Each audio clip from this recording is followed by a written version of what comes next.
Ánimo. Bueno, vamos a informar como todos los martes acerca de la situación de salud en el país con dos temas: el avance en el plan de garantizar el derecho a la salud a todos los mexicanos y el comportamiento de la pandemia. También hoy 20, como cada mes, corresponde informar sobre la situación de seguridad y van a informarnos los integrantes del Gabinete de Seguridad. Y va a haber también un informe sobre el sismo del día de ayer. Esa es la agenda que vamos a tratar. Pues comenzamos con el doctor Alcocer. Muchas gracias, señor presidente. Con su permiso, muy buenos días a todas y todos ustedes. En forma breve, como ha señalado el señor presidente, en principio el maestro Zoé Robledo les presentará los avances del Plan de Salud para el Bienestar, en particular los que se han sucedido en esta semana en Nayarit, Tlaxcala y Colima. Y desde luego incluye una nueva presentación sobre la productividad médica en Nayarit y en Colima. Mientras que el doctor Hugo López-Gatell les comunicará el informe técnico de la pandemia al cumplirse 10 semanas de continuo descenso y en qué está la política de vacunación en nuestro país. Muchas gracias. Muy buenos días. Muy puntualmente informamos sobre el estado que guarda la pandemia de COVID. Se me pasa la primera.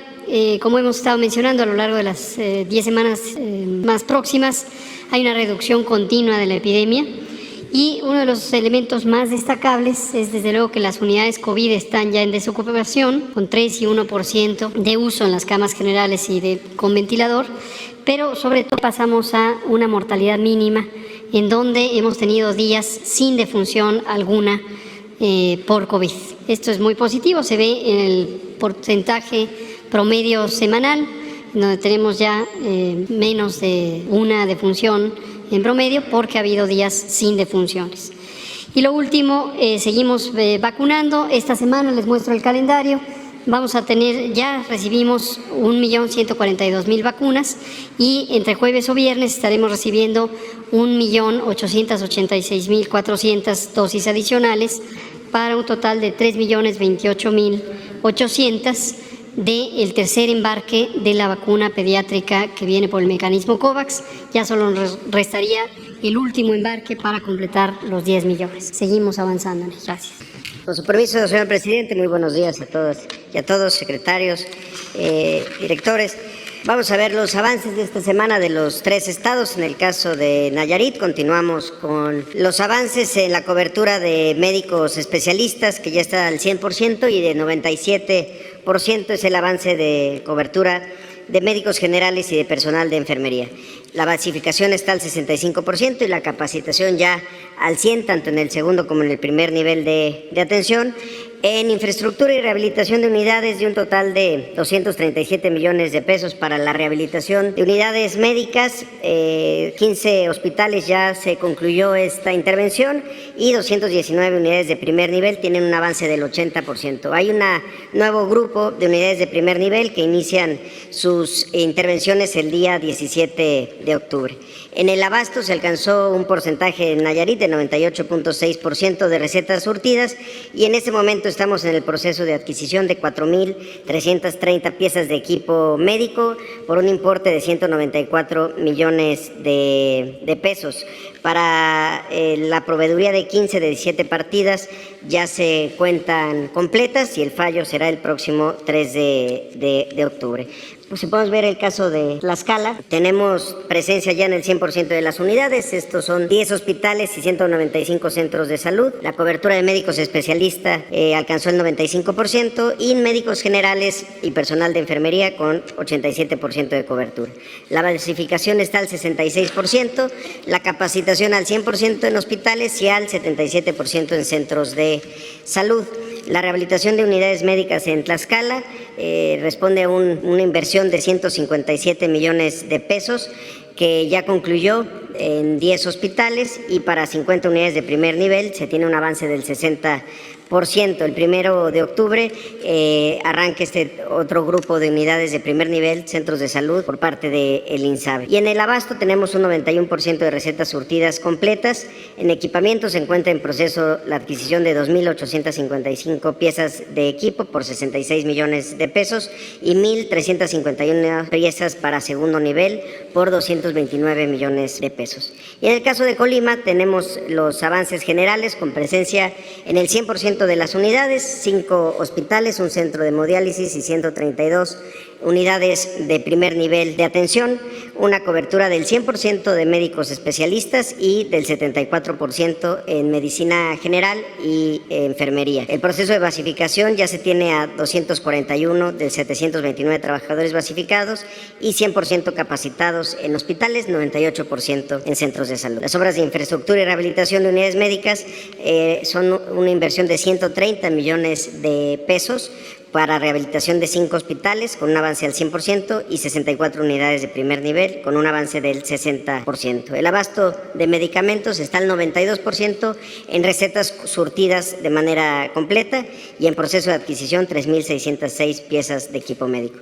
Y tenemos para finalizar la siguiente, este nuevo indicador que queremos traer a todo el pueblo de México que nos ve, la productividad de las unidades de salud, es decir, el número de servicios que se prestan en cada uno de los hospitales y las unidades de primer nivel. Este es un comparativo del último mes antes del IMSS Bienestar contra el promedio de los 5 meses, abril, mayo, junio, julio y agosto, donde ya estuvo IMSS Bienestar en Nayarit. El primer indicador son las consultas de medicina familiar. Pasamos de 341 consultas al mes a 6.904, es decir, un incremento de 1.924%. En total se han hecho 35,000 consultas de medicina familiar en Nayarit en los últimos 5 meses. En consulta de especialidad pasamos de 1.884 a 12.155, es decir, un incremento de 545% para un acumulado de 59.630 consultas de especialidad en 5 meses. Y en el caso de cirugías pasamos de 627 en un mes a 1.594 con un incremento de 154%, es decir, se han realizado en 5 meses 7.894 cirugías. Y en el caso de aplicaciones de pruebas de detección de diabetes, el promedio mensual pasó de 503 a 4.496. Para el caso de atenciones de partos, el promedio mensual pasó de 369 a 593, un incremento del 61%. Esto significa que muchas de estas atenciones antes se tenían que atender de manera privada, en los medios privados, que generaban gasto de bolsillo. En el caso de la productividad de Colima, las consultas de medicina familiar pasaron de 259 a 2.091. Este es el comparativo de 2 meses, de julio antes de IMSS Bienestar, agosto ya con el IMSS Bienestar. Las consultas de especialidad pasaron de 4.387 a 6.502, un incremento del 48%. Las cirugías pasaron de 389 a 748, un incremento del 92%. Y la aplicación de pruebas de detección de diabetes pasaron de 30 pruebas de detección al mes a 642, es un incremento del 6.703%. También para la aplicación de pruebas de cáncer cervicuterino, Papá Nicolaos, pasaron de 9 aplicaciones a 88. Finalmente, informar, seguimos avanzando en los estados de Sonora, Baja California Sur, Sinaloa y Campeche en las áreas tanto de abasto como de equipamiento y en la capacitación de personal. Ha sido todo por mi cuenta, señor presidente. Muchas gracias. Con su permiso, señor presidente. Muy buenos días a todas y todos. Hoy venimos a informar a la población con responsabilidad y datos precisos que hemos avanzado en las tareas de construcción de la paz y seguridad en el país. Como cada mes, por instrucción del señor presidente, presentamos el informe en materia de seguridad, que es producto de la coordinación y colaboración con los gobiernos de las entidades federativas, de los municipios y de todas las instituciones del Gabinete de Seguridad para dar resultados a la ciudadanía y construir la paz que queremos para las familias mexicanas. En este informe se muestran los datos que al 31 de agosto envían las 32 fiscalías estatales al Secretariado Ejecutivo del Sistema Nacional de Seguridad Pública. Hoy vivimos mejores condiciones de paz y queda de manifiesto que la Estrategia Nacional de Seguridad funciona. Cada gobierno y cada dependencia hace su trabajo con retos, pero también con avances evidentes. Es un logro colectivo con beneficio de la población. El corazón de la Estrategia Nacional de Seguridad es la atención a las causas que generan la violencia. Y esto se hace también a través de las mesas de paz en las 32 entidades. Seguimos coordinando acciones para combatir a todas las estructuras criminales, para que haya cero impunidad y cero corrupción. Pasemos a las cifras. En relación con la incidencia delictiva del fuero federal, se tuvo una reducción de 23.3% y adelante, en casi todos los delitos hubo reducciones, adelante, y en el homicidio doloso disminuye 14.6%, es el agosto más bajo desde hace 5 años en materia de este delito. Adelante, aquí tenemos los primeros 8 meses del 2019, del 2020, el 2021 y del 2022. Son los 8 meses de enero a agosto y aquí están los promedios diarios, y con relación a los anteriores tenemos una disminución de menos 8.4, de menos 12 y menos 10.6% de los 3 años anteriores. Adelante, también está aquí la comparativa de homicidios que se presenta mes a mes y seguimos teniendo la variación. Recordar que en la época de Carlos Salinas se tuvo un aumento de 9.2, en la época en el sexenio de Zedillo de menos 31%, también una variación en el sexenio de Fox de más 1.6%, de Calderón de más 192.8% y de Peña de más 59%. En la presente administración se lleva menos 10.6%. Adelante, 6 entidades concentran el 48.7%, siendo que son las entidades de Guanajuato, Baja California, Michoacán, Estado de México, Jalisco y Chihuahua, quienes concentran esta cifra de homicidios. Adelante, en cada una de las entidades, aquí vemos las gráficas muy rápidamente. En el caso de Guanajuato, cómo va la tendencia a la baja, también el que sigue, en Baja California, también a la baja, en el caso de Michoacán, también a la baja. Adelante, en el Estado de México también, adelante, en el caso de Jalisco también a la baja, en el caso de Chihuahua hay 3 meses que está contenido, adelante, y para el homicidio doloso en los 50 municipios prioritarios, en donde se concentra una gran parte de ellos, tiene una reducción de 14%. Adelante. En los delitos del fuero común, también en su gran mayoría se registran reducciones importantes y seguimos fortaleciendo, en este caso, la buena coordinación con las autoridades estatales para mejorar los resultados. Así, en los delitos del fuero común, el robo total disminuye 18%. Adelante, en el robo de vehículo seguimos teniendo baja con una reducción de 40%. También en el delito de feminicidio, 33.6%. Adelante. También en el caso de secuestro, 73.5%. Adelante. Y esta baja en los delitos de secuestro se debe al trabajo de la Coordinación Nacional Antisecuestro y de todas las unidades antisecuestros de los estados. Se han detenido en este tiempo, de julio a agosto de 2022, 4.557 personas, desarticuladas 518 bandas y 2.057 víctimas liberadas. Solamente mencionar a grandes rasgos las acciones de prevención que se llevan a cabo en los 50 municipios prioritarios, como las redes de prevención con estudiantes de secundarias y estudiantes de nivel medio superior, que tienen que ver con prevenir las violencias y las adicciones. También el desarme voluntario se continúa y otras acciones como por ejemplo tianguis de bienestar. Adelante.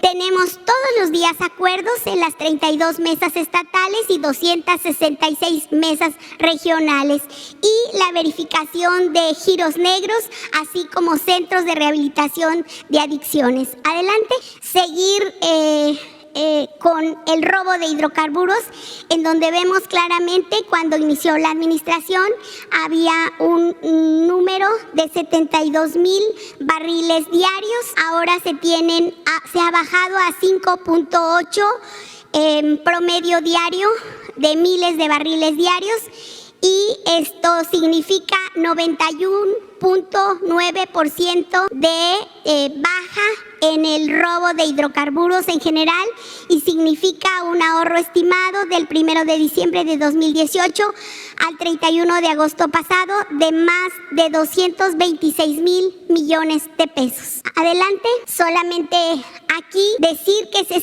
continúa con el plan Caseta Segura, lo que evita la pérdida de 12,217 millones durante 2022, pero en todo lo que va del 2020 al 2022 se han ahorrado 35,926 millones de pesos con motivo de este plan de caseta segura que se realiza en las casetas del país. Adelante. Solamente decir y subrayar que la coordinación de esfuerzos del Gabinete de Seguridad, encabezado por el presidente Andrés Manuel López Obrador, da resultados y hay una baja visible en la incidencia delictiva de nuestro país. Adelante. Ahora también daremos el reporte de la regularización de los autos de procedencia extranjera. Muy brevemente, decir que este programa se inicia por instrucciones del señor presidente. Se aplica para modelos 2016 para atrás que ya están en nuestro país. Este programa tiene 3 objetivos: dar certeza jurídica y patrimonial a las familias en la propiedad de sus vehículos. 2, sacar del anonimato a los vehículos extranjeros irregulares que son usados en la comisión de los delitos. Aproximadamente el 80% de las unidades que son empleadas para cometer delitos no tienen un registro apropiado. Ahora tienen rostro, nombre, domicilio del propietario y están inscritos en el REPUVE, en el Registro Público Vehicular. ¿Para qué se emplean los recursos obtenidos? Recordar que también por instrucción del presidente se ocupan en el bacheo de las calles de los estados que están incorporados a esta actividad. Para ello se considera un pago de 2,500 pesos por vehículo y se ocupa para el bacheo de las calles de estos estados. Participan en el programa la Secretaría de Gobernación, la Secretaría de Hacienda, la Consejería Jurídica y el equipo de seguridad encabezado por las mesas de paz. Aquí este programa se llevó a cabo del 19 de marzo al 19 de septiembre. Se instalaron 126 módulos en estos 13 estados y se tiene un resultado, me da mucho gusto informar, señor presidente, de 557,697 vehículos regularizados hasta el día de ayer. Nosotros nos habíamos comprometido con 500,000. Para el 19 de septiembre rebasamos la meta y hay que agradecer a los 13 estados beneficiados como Baja California, Sonora, Chihuahua, Coahuila, Nuevo León, Tamaulipas, Zacatecas, Baja California Sur, Sinaloa, Durango, Nayarit, Michoacán, Puebla y adelante.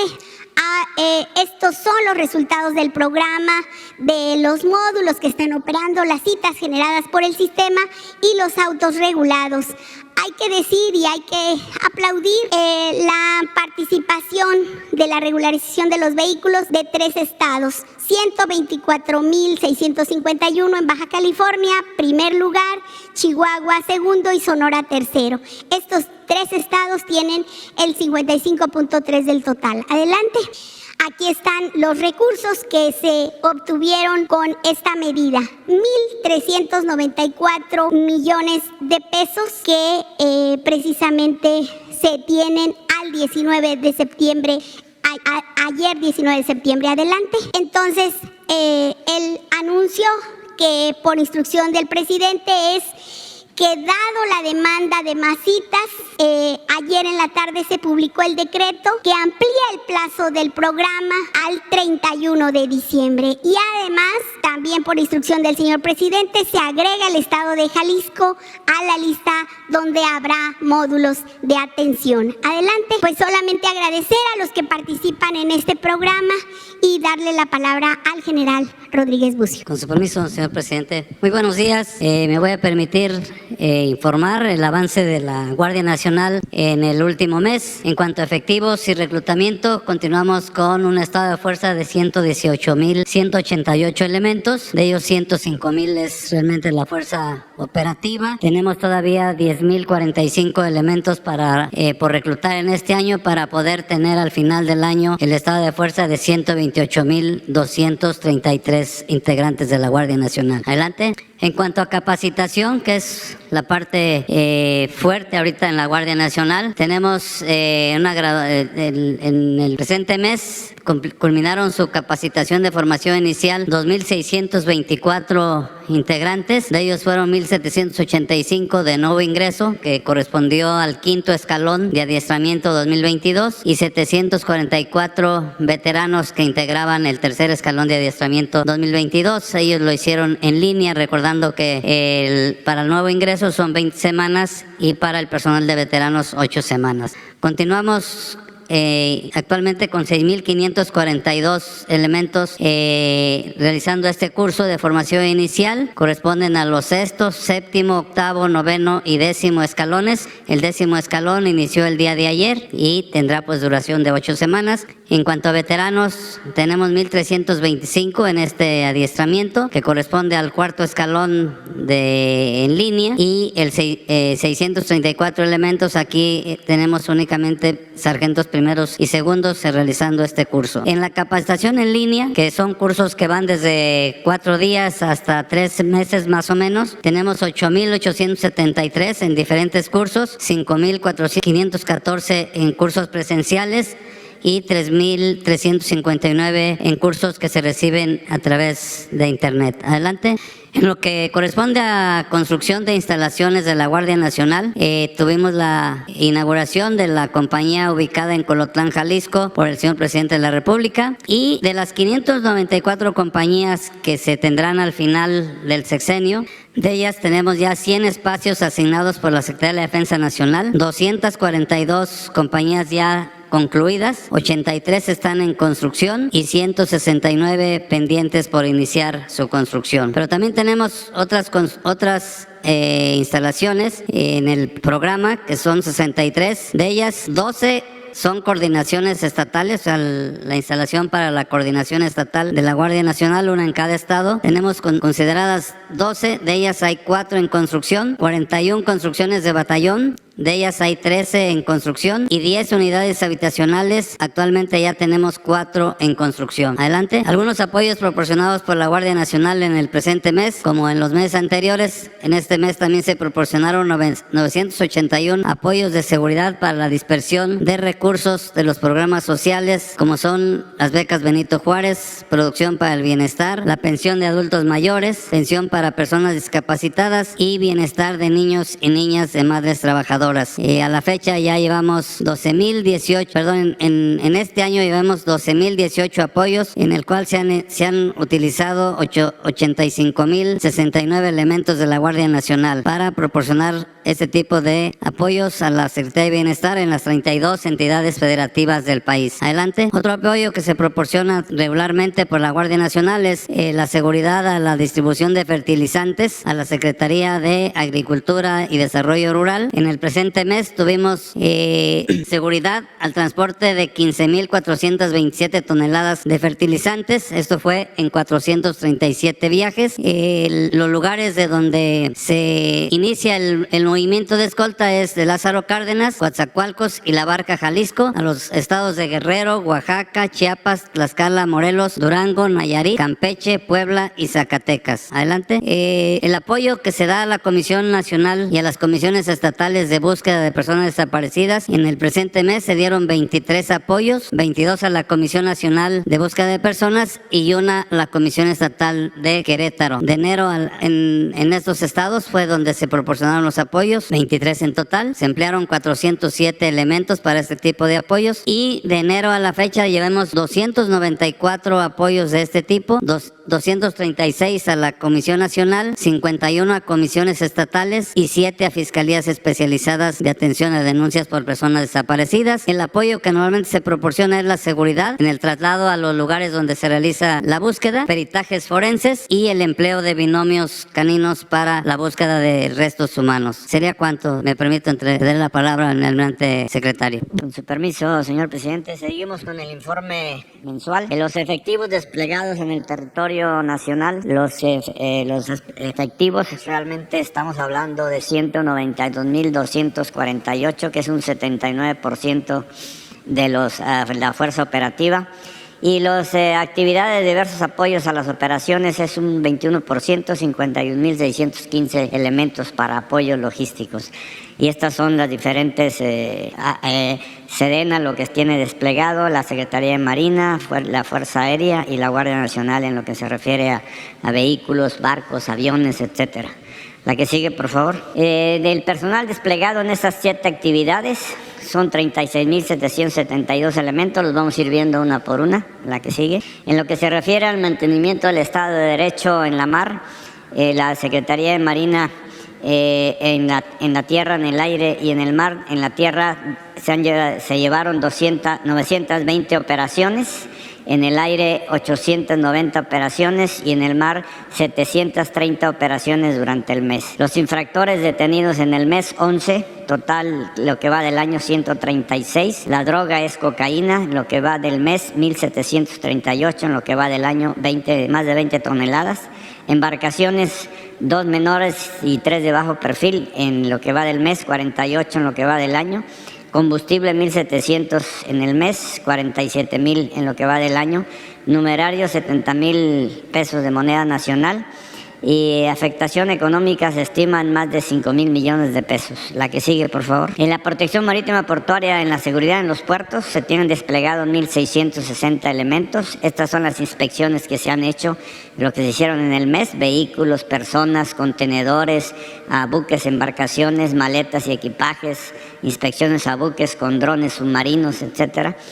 Lo que se aseguraron 89 paquetes con mercancía ilícita, 10 kilogramos de marihuana y 72.100 moneda nacional. Esto fue contenedores no admitidos por plagas, fueron 2, en total van 7. La que sigue, por favor. En las aduanas marítimas interiores tenemos nosotros 245 elementos, personal civil 1.988, en total 2.233, son 16 marítimas y 2 interiores, una en el aeropuerto y otra aquí en la Ciudad de México, en Pantaco. La recaudación anual en comparación del año agosto del 21 a agosto del 22 hubo un aumento del 22%, y también la comparación semestral de recaudación en las aduanas a cargo de SEMAR, de enero a agosto de este año un aumento del 15%. En las aduanas marítimas e interiores se aporta más o menos el 56% de la recaudación. La que sigue, por favor. La coordinación estratégica en la seguridad aeroportuaria, en el aeropuerto de la Ciudad de México tenemos 1.500 elementos. Las acciones que se han llevado a cabo: apoyos totales 3.643, municiones que se han decomisado 249, apoyo a migrantes los inadmitidos 3.599 personas, acciones y revisiones de equipo antiexplosivos se han llevado a cabo 403, personas detenidas por diferentes delitos 11 personas, metanfetaminas, lo que se ha asegurado 24.2 kilos en lo que va del mes. La que sigue, por favor. Operaciones de búsqueda y rescate, salvaguarda de la vida humana en la mar. Se cuentan con 33 estaciones de búsqueda y rescate, 22 en el Pacífico y 11 en el Golfo de México. Se cuenta con un centro de coordinación nacional, 4 centros y 28 subcentros coordinadores regionales de búsqueda y rescate aéreo. Esto es por parte de la Secretaría de la Defensa Nacional.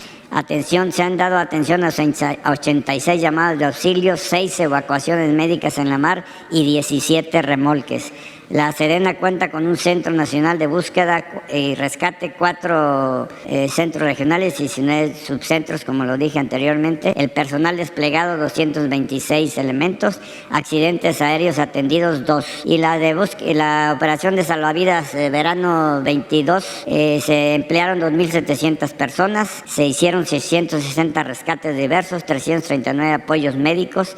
Personal localizado 40, patrullajes marítimos, aéreos y terrestres 1.670. La que sigue. En lo que se refiere a la operación de seguridad del ferrocarril interoceánico, con las 3 vías que se tiene bajo control de la Secretaría de Marina, tenemos desplegados 4.300 elementos. En la línea de Coatzacoalcos a Salina Cruz también tenemos desplegado la que va de Coatzacoalcos a Palenque y la de Ixtepec a Ciudad Hidalgo. La que sigue, por favor. Atención médica de primer contacto en lugares de difícil acceso.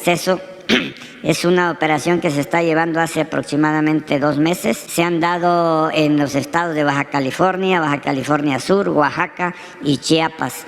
Consultas atendidas han sido, comunidades atendidas 97, consultas más de 10,000 y personas en plática de salud 9,071 elementos.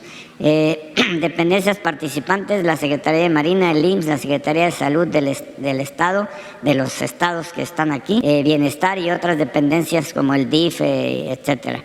Y estos son las atenciones que se dan: medicina general, medicina familiar, estomatología, sobre todo odontología. La que sigue, por favor. Y la última, en atención de emergencia sanitaria y vacunación pediátrica contra el COVID, hay desplegados para la atención de emergencia sanitaria del COVID 11.497 elementos, de los cuales vacunas recepcionadas se han recepcionado 3.6 millones, vía aérea 1.3 millones, vía terrestre 2.3 millones. Se han empleado 2 aeronaves, 19 operaciones aéreas, 19 horas de vuelo, 36 rutas terrestres. Y con lo que se refiere a vacunación, hay 6.400 elementos desplegados. Y en instalaciones de la de Sedena y de Semar se han atendido 403 pacientes. Es lo que se tiene. Le cedo la palabra al general. Con su permiso, señor presidente, continuamos con el informe mensual. Adelante, por favor. Estas son otras misiones, 9 misiones más que se cumplen por parte de Fuerzas Armadas y Guardia Nacional dentro del ámbito de la seguridad.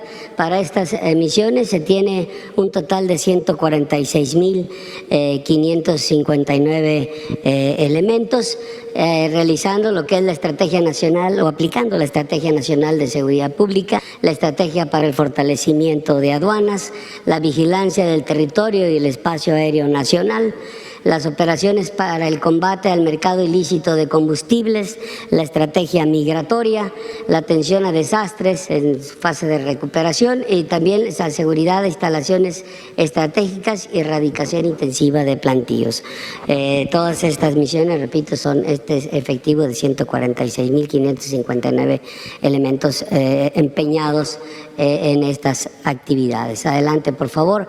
Aquí tenemos los resultados del mes con el empleo de la inteligencia que dispone el Estado mexicano, que es el Centro Nacional de Inteligencia con sus 2 áreas, el área del Centro Nacional de Fusión de Inteligencia y los centros regionales de fusión de inteligencia que tiene a través de todo el territorio nacional. También lo que es la parte de inteligencia de la Secretaría de la Defensa, de la Secretaría de Marina, la Fiscalía General de la República, las fiscalías de los estados, inclusive de las policías en algunos estados. Todo un esfuerzo de inteligencia en el mes que se logró la detención de 189 personas.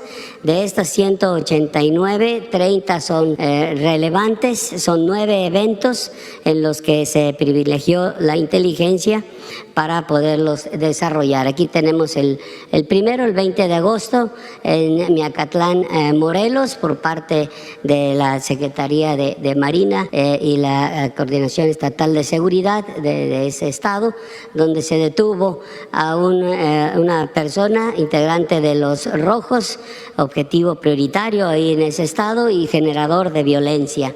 El día 22 de agosto en Culiacán, Sinaloa, también la CNI, la Guardia Nacional, SEDENA y la Fiscalía General de la República se detuvo a un productor de pastillas de fentanilo, también es de la facción del Mayo Zambada, el Cártel del Pacífico, es generador de violencia, o era generador de violencia en Culiacán y Tijuana. El día 23 en Guaymas, también Guardia Nacional hace la detención de otra persona del grupo delictivo de Los Salazar, con una persona más. El 24 en Apodaca, Nuevo León, con todo un apoyo importante de varias instituciones en las que está la SEDENA, Guardia Nacional, CNI, Policía Estatal, Fuerza Civil y Fiscalía General del Estado, se logra la detención de una delincuente que era el jefe de plaza en Tijuana, del grupo delictivo Arellano Félix.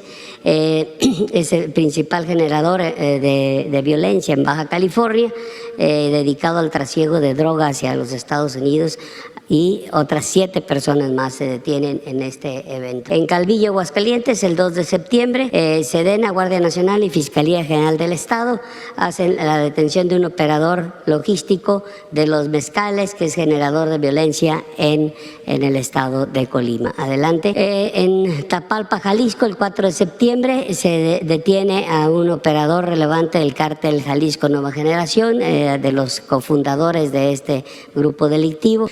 Tenía una orden de detención provisional con fines de extradición a Estados Unidos. Se detienen otras 3 personas más. Estos eran generadores de violencia en lo que es Guadalajara y Zapopan, Jalisco. En el día 9 de septiembre en Cuauhtémoc, en la delegación Cuauhtémoc y Venustiano Carranza, también una actividad que se genera por varias dependencias con las instancias de inteligencia, SEDENA, Policía de Investigación de la Ciudad de México, CNI, CENFI, CERFI. Se logra detener al encargado de dirigir células delictivas dedicadas a la extorsión, clonación de tarjetas, invasión de predios, 20 de distribución de drogas y también a otras 4 personas más. El 9 de septiembre en Caborca, Guardia Nacional, SEDENA y Policía Estatal detienen al hermano de el Duranguillo. Este fue la persona que se detuvo hace algunas semanas en Sonora, donde hubo una agresión al personal militar que estaban en un Oxxo. A lo mejor lo recordarán que hicieron ahí una actividad de rodear al personal militar. Entonces este es el hermano de esa persona, con cuatro más integrantes de la célula delictiva, los Deltas, los Cazadores, afines al Cártel del Pacífico, generadores de violencia en Altar, Sonora. El día 12, en Metepec, Estado de México, la SEDENA y la Fiscalía General de Justicia del Estado logran la detención de un jefe de célula del grupo delictivo La Familia, con presencia en Metepec, y también una persona más. Esos son los eventos relevantes con el uso de la inteligencia del Estado mexicano. Adelante, por favor. Sí, lo que tenemos de resultados de todas las operaciones que se realizan a nivel nacional en estos 30 días, las armas de fuego fueron 721 en estos 30 días de operaciones, 48 granadas, 6.910 cargadores, 68.128 cartuchos, 620 vehículos, una aeronave, 5 embarcaciones, 794 detenidos, 4.959 kilogramos de marihuana, 1.385 kilogramos de metanfetaminas, 2.940 de cocaína, 3 kilogramos de heroína, 1 kilogramo de goma de opio, 164 kilogramos de fentanilo, 11 laboratorios clandestinos para producir metanfetaminas, 50 inmuebles asegurados, 21.4 millones de pesos moneda nacional y 720.830 dólares americanos. Adelante, por favor. En lo que es el fortalecimiento de las aduanas, también tenemos resultados que se dieron en las aduanas importantes: 4.3 kilogramos de cocaína, 66 detenidos, 21 armas, cargadores, cartuchos, 17.7 millones de pesos, 575.359 dólares. Adelante, por favor. En cuanto a la aplicación de la Conferencia de Interoperabilidad Regional entre países latinoamericanos y del Caribe en materia de vigilancia y seguridad del espacio aéreo, la Fuerza Aérea Mexicana aseguró el día 31 de agosto una aeronave a través del sistema de vigilancia se detecta, se le da seguimiento y se activan fuerzas para poder realizar el aseguramiento. Fueron 652 kilogramos de cocaína y 1.500 litros de combustible y la aeronave que se usó para este vuelo ilícito. Adelante, por favor. En el combate ilícito de combustibles seguimos con Hidalgo, con mayor presencia de tomas clandestinas. En el plan de transporte apoyo a Pemex se movieron 139 millones de litros de combustible con 6.970 autotanques en 197 rutas. Los resultados en cuanto al combate al mercado ilícito fueron 448.633 litros de combustible recuperado, 285 tomas clandestinas identificadas, 51 vehículos asegurados y 29 detenidos. Estamos empleando 3.387 elementos para realizar esta actividad. Adelante, por favor.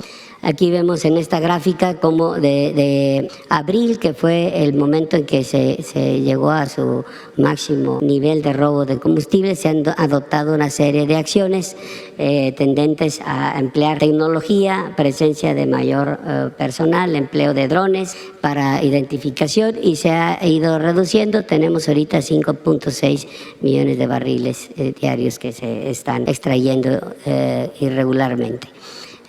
Adelante, por favor.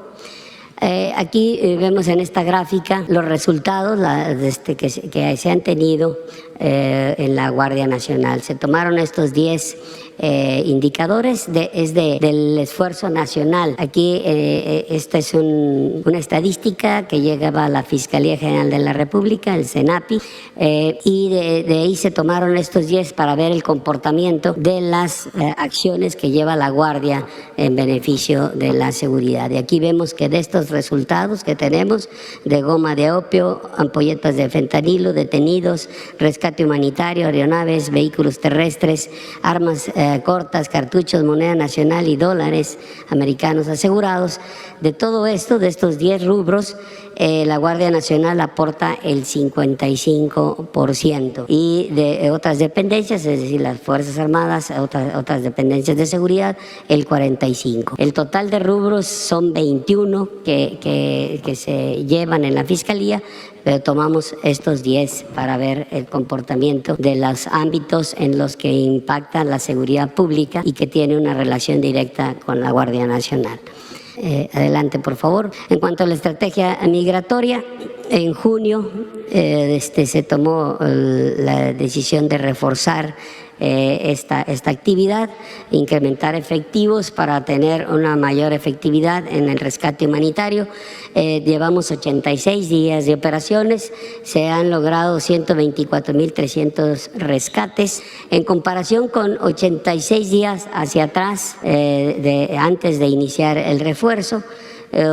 Tenemos un 115% más. En ese periodo, 86 días antes del inicio, teníamos 57.859 rescates humanitarios. Entonces, ha dado buen resultado esta estrategia con ese porcentaje de incremento. Adelante, por favor.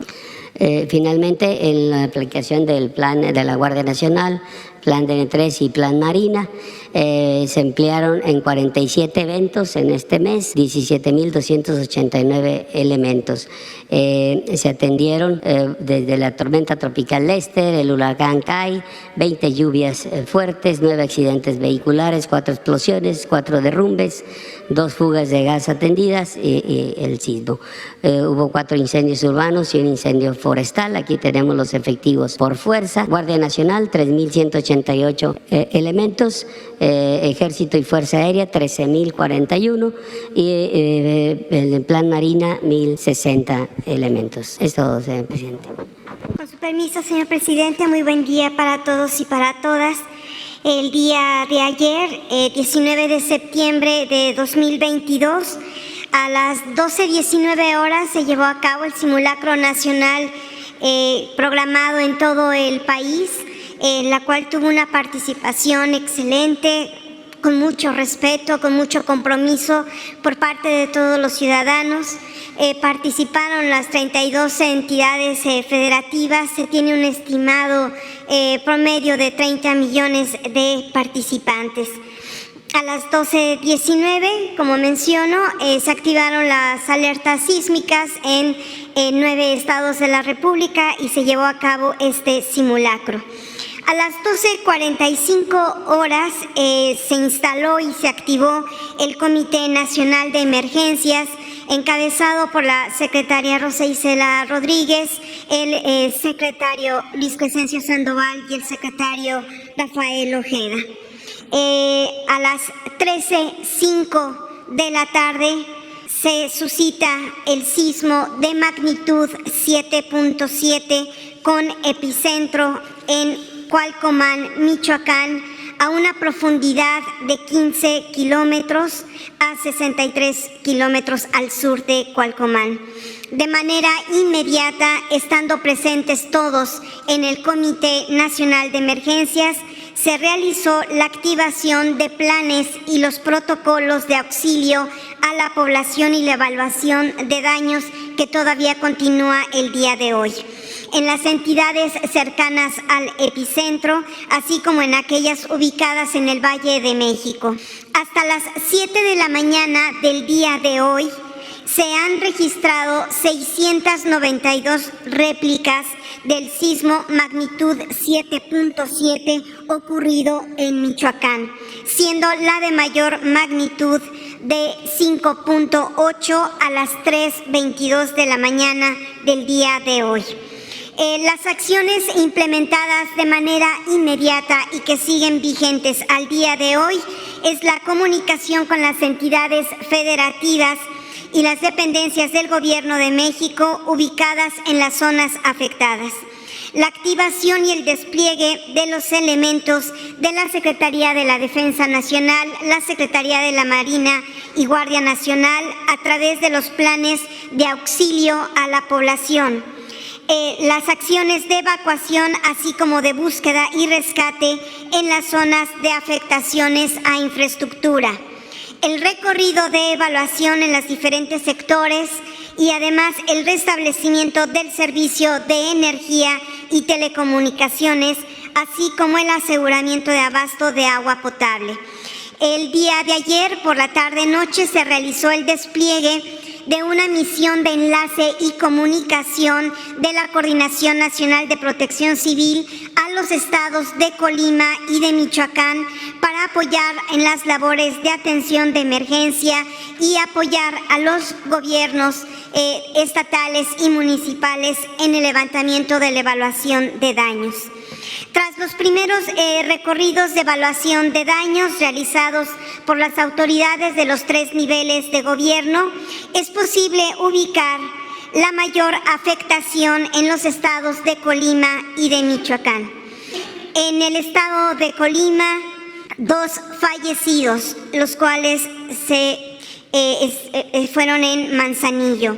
Una mujer que fue severamente lastimada porque le cayó un muro y falleció, y un hombre que también recibió severas heridas y falleció por el colapso de un techo en una plaza comercial. Hubo 9 lesionados en Colima y nada más, en 9, por lo pronto estamos en Colima. Los lesionados fueron en Manzanillo y en Tecomán, y se estima aproximadamente 153 viviendas afectadas por daños estructurales y en fachadas. 20 inmuebles con daños estructurales y 2 templos religiosos, 7 unidades médicas, 5 puentes dañados, 8 derrumbes carreteros, y la Conagua está realizando una evaluación de la presa Trojes por la presencia de grietas. En el estado de Michoacán, un lesionado por caída de vidrio en un hospital rural del IMSS en Cualcomán, un colapso en fachadas de vivienda, 30 escuelas con daños y 21 unidades médicas afectadas. Tenemos aproximadamente estos daños hasta el momento. Mañana será con mayor precisión los daños realizados en estos 2 estados. La participación de las Fuerzas Armadas ha sido muy importante. 3.600 elementos de la Sedena, de la Marina y de la Guardia Nacional. Se activó de manera inmediata el plan DN3 en su fase de auxilio, el plan Marina y el plan Guardia Nacional también en la fase de auxilio. Nos encontramos en este momento ya respaldando a los gobernadores y a la gobernadora de Colima y gobernador de Michoacán en el levantamiento de daños, y además en respaldar a la población que resultó afectada. Considerando que fue un sismo de alta magnitud de 7.7, el resultado de las afectaciones no son de mayores riesgos. Lamentamos profundamente los 2 fallecimientos en el estado de Colima, pero las afectaciones a la infraestructura y además a la estructura privada son menores y serán atendidas en el menor plazo. Quedo a sus órdenes. Mujeres, 1, 2, 3, ya. 3 mujeres quedaron pendientes. No quedaron pendientes, sino ayer fueron 3 hombres. Buenos días, presidente, y buenos días a sus invitados. Buenos días a todos. Nancy Flores, de la revista Contralínea. Presidente, el Instituto Nacional de Transparencia, al igual que el INE, han encontrado una manera para estar censurando a periodistas y a medios de comunicación. En el caso del INAI, que además es un organismo que nos cuesta mucho a los mexicanos, pues ahora están utilizando esta figura de los datos personales para estar hostigando a la prensa, a los periodistas. En caso donde en notas periodísticas, en informaciones periodísticas, incluso artículos de opinión, donde se mencionan a personas físicas o morales y estas van a quejarse al INAI de que se está haciendo un presunto uso, mal uso de sus datos personales, pues el instituto está dando cabida a estas reclamos de estas personas físicas y morales, a pesar de que la Constitución mexicana en sus artículos 6 y 7 pues garantizan el derecho humano a la información y también la libertad de expresión, y por tanto protegen estos contenidos periodísticos.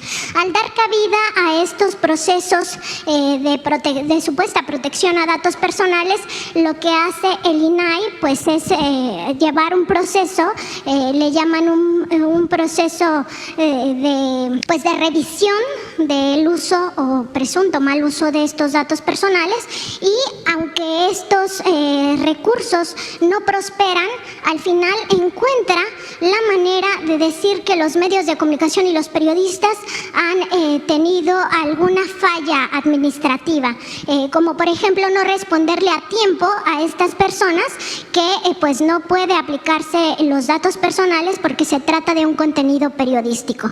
Con esto empiezan a aplicar multas, ya han estado aplicando multas a medios de comunicación y a periodistas por esta situación, por supuestos pues fallas administrativas, ¿no? Porque no le contestaste detectaste a tiempo a estas personas que reclaman un supuesto uso de datos personales. El tema es, presidente, que estos nombres de empresas o de personas pues se utilizan para pues identificar a quienes cometen o presuntamente están cometiendo actos de corrupción que también incurren en ilegalidades o que incurren en violaciones a derechos humanos. Preguntarle, presidente, cuál es su opinión acerca de estos organismos autónomos que están pues buscando todos estos vericuetos para tratar de pues de alguna manera ir censurando a periodistas, a medios de comunicación y en este caso pues específicamente el INAI, que se supone que está para garantizar el derecho humano a la información. Bueno, estamos padeciendo todavía de estos aparatos que se crearon durante el periodo neoliberal. Todo este andamiaje de organismos autónomos, fachadas, que sirvieron para justificar el robo, el saqueo de bienes nacionales durante mucho tiempo. Ya hemos hablado del INAI, de cómo se creó un instituto para la transparencia y su primer acto cuando se creó durante el gobierno de Fox fue declarar como secreto el manejo del expediente de las empresas que habían recibido condonación de impuestos. El Instituto de la Transparencia, esa fue su primera decisión importante. Y luego ocultaron toda la información sobre Odebrecht, la empresa esta brasileña. Y pues es igual que otras, ¿no? El instituto que se creó para supuestamente combatir los monopolios, la COFECE, y se ha dedicado a defender a las empresas particulares en contra de las empresas públicas, como la Comisión Federal de Electricidad, como Pemex. Hay jueces que se crearon o juzgados que se crearon con ese propósito y están también al servicio de las empresas particulares. El organismo que se constituyó para evitar los monopolios en los medios de comunicación, que terminó también al servicio de las grandes corporaciones de información en el país y de comunicación. Entonces, todo este andamiaje pues, existe. El mismo INE, no hay que desaparecerlo, sencillamente pues hay que buscar que se dediquen a cumplir con su función, que no estén al servicio de un grupo, de una minoría, y que no se conviertan también en órganos de represión a ciudadanos, como en este caso, ¿no? Es algo parecido a lo del INE y del tribunal acusando a periodistas por participar en procesos electorales, violando la Constitución, el derecho a la libre expresión de las ideas. Pero, en fin, hay que estarlo denunciando y hay que buscar que esto cambie. Ya nosotros, en lo que a mí me corresponde como presidente, en el tiempo que nos queda, pues ya va a ser muy difícil. Pero son procesos que deben de continuarse, no dejar de denunciarlos. Eso es muy importante, la denuncia.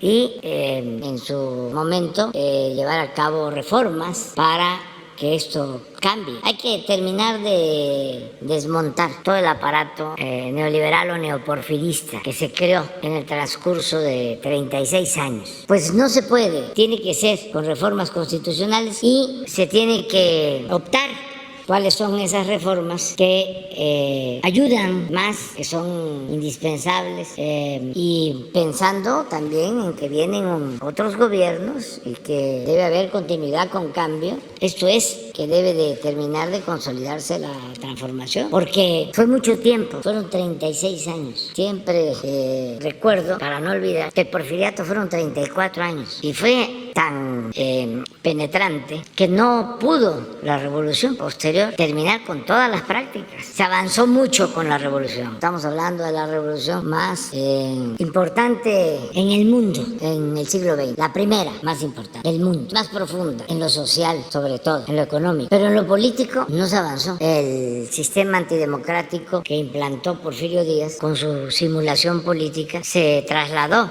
casi íntegro al periodo posrevolucionario. Siempre hablamos de que ya no era don Porfirio, sino doña Porfiria. Pero de ahí viene el tapado de Porfirio Díaz. De ahí viene el dedazo, de ahí viene la simulación de que se respeta la Constitución en la forma pero se viola en el fondo, de ahí viene el besamanos, de ahí viene de que el poder de los poderes es el Ejecutivo, de ahí vienen muchas cosas, el que se celebren elecciones pero que no se respete el voto. Durante los 34 años de Porfirio Díaz nunca dejó de celebrarse una elección, pero ya de antemano se sabía quién iba a ganar. Mandaba las listas a sus hombres fuertes en los estados, las llamadas palomas mensajeras, y ya se sabía quién iba a ser diputado, quién iba a ser senador. Además no había muchos cambios, como había reelección, casi se morían en los curules, pasaban de un curul a otro. Eso decía Alfonso Reyes, de su maestro Manuel Sánchez Mármol, decía que era diputado y luego lo pasaron al Senado y era una curul más muelle, más cómoda, y cuando despertó pues estaba ya a fallecer. Entonces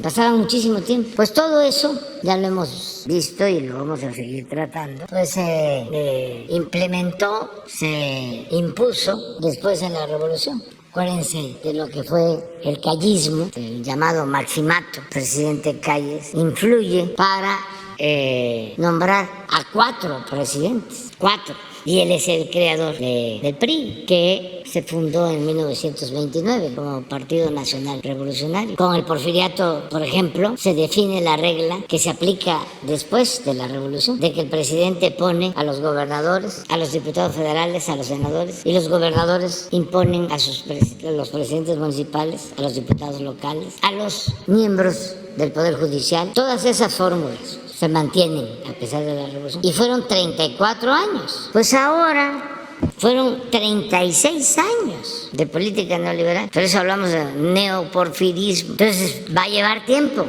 Lo importante es que ya comenzó el proceso de transformación y hay una revolución de las conciencias, porque mucha gente está participando para que las cosas verdaderamente cambien. Eso es también lo que lleva al coraje a las minorías que antes dominaban y eran los dueños de México, se sentían los dueños de México, y que fueron los que crearon todo ese andamiaje al que haces tu referencia. Hay muchas cosas que faltan porque es un proceso de transformación, pero se ha ido avanzando y vamos a dejar muy cambiado el país. Sin embargo, va a hacer falta seguir adelante, seguir transformando y consolidando lo logrado, y no hay que dejar de denunciar todas estas arbitrariedades y transparentarlas sin agredir a nadie, sin ser groseros, sin insultar, con apego a la verdad, no estar inventando, ¿no?, cosas, sino un buen debate, todo lo que está sucediendo en el país, cómo se está cambiando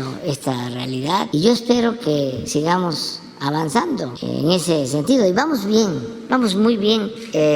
Ahora con las fiestas patrias la gente estaba muy contenta, muy contenta. En el Zócalo, en el desfile, participaron miles de ciudadanos, no solo la noche del grito, sino al día siguiente, en toda la ruta del desfile había gente, miles de ciudadanos, y vamos avanzando. La gente muy orgullosa de nuestro país, porque México es un gran país, es indiscutible la grandeza cultural de México, y enfrentamos pues todas las calamidades. Ayer fue un día difícil, pero la gente supo comportarse con aplomo y tuvimos suerte, porque fue, como aquí se dijo, un temblor de considerable intensidad, y es lamentable la pérdida de las vidas humanas, aunque sean 2, pero no pasó a mayores. Así como se puede decir, qué mala suerte de que el mismo día, a la misma hora,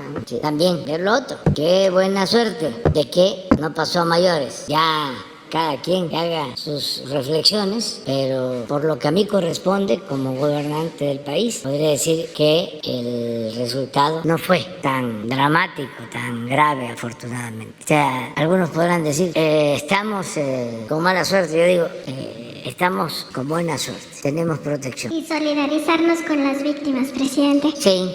En otro tema, presidente, preguntarle, en Contralínea tuvimos acceso a esta discusión que se llevó a cabo en la sesión extraordinaria del Consejo de Administración de Pemex del pasado 10 de agosto, en la cual pues el tema central fue el presupuesto de la refinería Olmeca allá en Dos Bocas, Tabasco.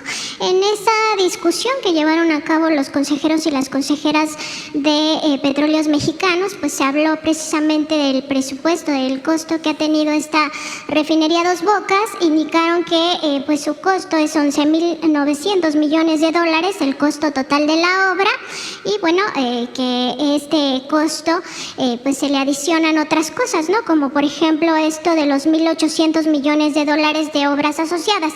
Estas obras asociadas no estaban dentro del proyecto original, se tuvieron que ir haciendo, pues porque como ocurre con cada obra de infraestructura de esta naturaleza, pues se va requiriendo cosas, ¿no? Por ejemplo, el gasoducto de más de 75 kilómetros, también la carretera, allá en Paraíso, pues es una zona muy pobre que no tenía ni siquiera una buena carretera, un buen camino para trasladar toda esta infraestructura pues tan impresionante de la refinería Dos Bocas. Además de eso, se estima que se va a gastar, y eso es la parte que discutieron los consejeros y las consejeras, 750 millones de dólares en las pruebas y arranques de 90,000 equipos. Eso pues incluye la utilización de algunos minerales pues muy caros, ¿no? Como por ejemplo el platino, que es más caro que el oro. Esto es necesario en cualquier refinería que se esté pues construyendo. Sin embargo, presidente, existe una campaña mediática, una campaña de desprestigio hacia la refinería Dos Bocas, donde se afirma que el costo, estos montos son sin impuestos, olvidé decir esto, porque los impuestos pues se regresan a la hacienda pública. En todo caso, esta campaña mediática pues indica, sin presentar ningún documento, que la refinería Dos Bocas tiene un costo de 20,000 millones de dólares, que esto significa alrededor de un 200% más de gasto. Preguntarle cuál es la información que usted tiene, si a usted ya le habían informado estos montos que se discutieron el 10 de agosto pasado en esa sesión extraordinaria donde el Consejo de Administración aprobó este presupuesto para la refinería Dos Bocas, y también qué opina de esa campaña en contra de la refinería Dos Bocas que va a permitir, pues junto con todo lo que se está haciendo con las otras 6 refinerías y la compra de Deer Park ubicada en Texas, garantizar la soberanía energética de nuestro país, que es muy importante. Pues es que la verdad que los mandamases de antes están muy molestos, y sobre todo sus achichincles. Entonces todo les incomoda. El caso de la refinería, deberían de estar aceptando que se llevaban más de 40 años sin construir una nueva refinería. O sea, reconociendo eso, que desde 1980 no se hacía una refinería en México, que vendíamos petróleo crudo y comprábamos gasolinas, y que ahora la política es procesar nuestra materia prima, que es de sentido común, de juicio práctico, que nos conviene darle valor agregado a la materia prima, que si se construye una obra en México se da empleos, se beneficia el país, que producir aquí los combustibles significa que no nos pase lo que está sucediendo lamentablemente en Europa, que llevábamos años con gasolinazos y que ahora por la política que se ha aplicado llegó a estar más barata la gasolina, y sigue estando, sobre todo en la frontera y en lo que tiene que ver con la frontera con California, más barata que en Estados Unidos y mucho más barata que en Europa. Todo eso deberían de estarlo considerando. El otro día vi un debate de un ciudadano con criterio, que lo invitaron a un programa, sí, él, sí, y muy informado, argumentando lo que se está haciendo. En el caso de la refinería de Dos Bocas, pues fue el presupuesto que autorizó el Consejo de Administración de Pemex, que autorizaron hasta 12,000 millones de dólares, y seguramente van a destinarse otros recursos, porque se está integrando la refinería y se están haciendo otras obras, pero no 20,000 millones de dólares. Sin embargo, es tanta la ceguera del conservadurismo, la molestia, que no entienden razones. El fin de semana llegaron al extremo. Estoy hablando de articulistas, del Reforma. Llegaron a decir de que estaba yo ya en fase terminal. Luego tuvieron que borrar sus mensajes, pero traen mucho coraje y son muy falsarios y hipócritas. Entonces, es eso la refinería, es el Tren Maya, es el Istmo, bueno, el aeropuerto Felipe Ángeles, que ya lo han dejado un poco en paz, con más tranquilidad. Es todo. A mí me sirve porque esto permite que se pueda polemizar. ¿Cómo creamos conciencia? ¿Cómo orientamos? ¿Cómo formamos a la nueva generación? Si no hay debate. Y luego es muy bueno también porque lo que más dañaba a México, hablaba yo hace un momento de Porfirio Díaz, se puede considerar como el padre de la simulación, de decir una cosa y hacer otra. Entonces ahora esa práctica de la simulación se derrumbó, pues está a punto de derrumbarse por entero, porque antes fingían que eran liberales, que eran independientes, que pertenecían a la sociedad civil. Hay un tuit de Fabricio que es así, certero, para los jóvenes, pero nosotros padecimos bastante sobre esa mentira, ese sofisma de la llamada sociedad civil, que supuestamente son los que no tienen partido, que son independientes, que son autónomos. Claro que tienen partido y claro que no son independientes, o son independientes del pueblo, no del poder. Pero conductores de radio, de televisión, articulistas, independientes. Viene este proceso de transformación y ya no hay para dónde hacerse. No hay término medio entre estar a favor, por ejemplo, de las empresas extranjeras de la industria eléctrica o a favor de la Comisión Federal de Electricidad. Ya es de definición. Como decía Juan Álvarez, esta encheta está muy angosta, no hay ni para dónde hacerse. Y entonces empieza una temporada extraordinaria porque empiezan a quitarse las máscaras, empieza a salir el clasismo, el racismo, todo eso que estaba oculto, el sentirse superiores. Entonces todo lo que está pasando es verdaderamente importante, muy importante. Ayuda a que se continúe cambiando la mentalidad de nuestro pueblo, sobre todo la formación en jóvenes. Es la llamada revolución de las conciencias y todo está en no enojarnos y en respetar, o sea, que no haya insultos y mucho menos agresiones, aunque los conservadores son muy dados a odiar, a ser agresivos. Pues de ahí viene el fascismo, el nazismo, el franquismo, se ponen muy furiosos. Entonces no hay que caer en ninguna provocación y hay que seguir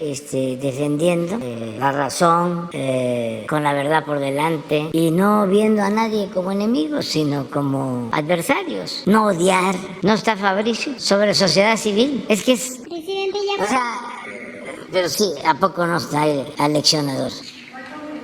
Presidente, Adelante.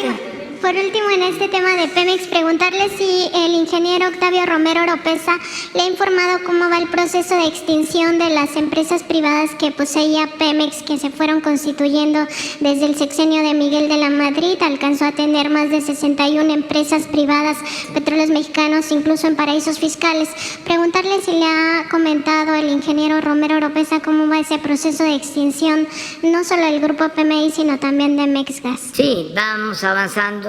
Se va consolidando Pemex, ya se recuperó la capacidad de producción de Pemex, tenemos reservas suficientes de petróleo, está asegurada la producción para abastecer las refinerías y no se permite la corrupción. Muchas obras que quedaron pendientes, en proceso, abandonadas, ya se echaron a andar. Por ejemplo, quedó en el abandono la coquizadora de Tula con $2,000 millones de inversión y tomamos la decisión de continuarla, también con una inversión de más de $2,000 millones. Pero teníamos que decidir porque si no se quedaba todo tirado y se iban a convertir en chatarra las plantas que ya habían adquirido, tanques de almacenamiento y plantas adquiridas. Ya, de eso salimos. Ya salimos de lo de Odebrecht. que fue una herencia,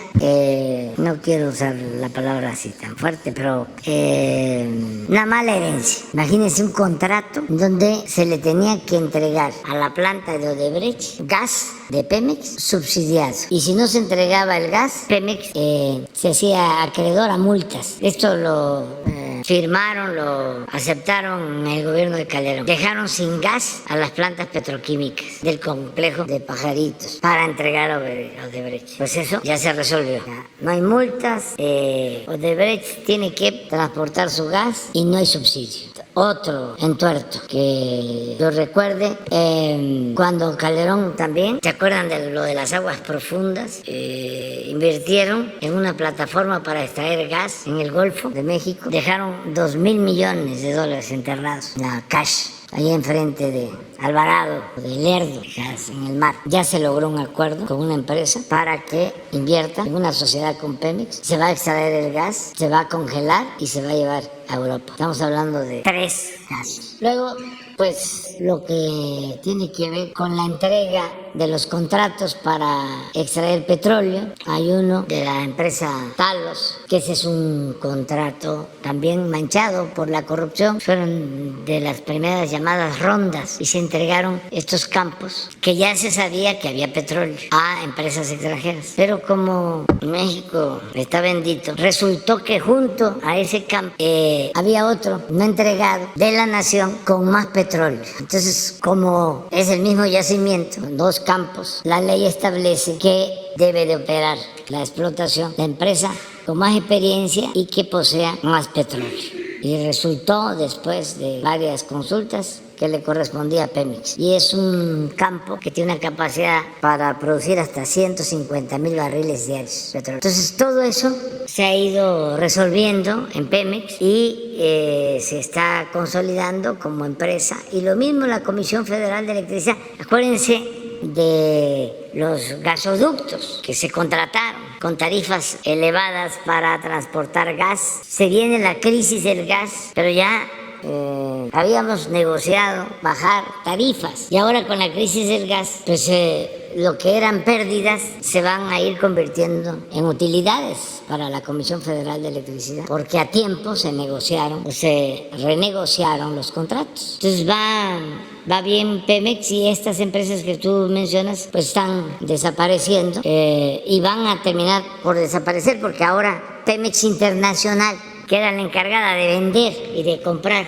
petróleo o derivados en el extranjero, pues ya no va a tener razón de ser, porque todo el petróleo se va a procesar en nuestro país y se va a convertir en gasolinas y en diésel y va a estar destinado al mercado interno. Entonces, Pemex Internacional, que crearon en la época de Salinas y que hacían jugosos negocios, muchos en beneficio de particulares, eso ya desaparece. Es parte de los cambios que se están llevando a cabo. Shaila Rosagel, corresponsal de Grupo Gili, el Imparcial de Sonora, La Crónica de Mexicali y Frontera de Tijuana. Buenos días a todos. Preguntarle, presidente, el gobernador Alfonso Durazo acaba de cumplir un año de su gobierno. Preguntarle cuál es su opinión acerca, pues, desde este primer año de mandato.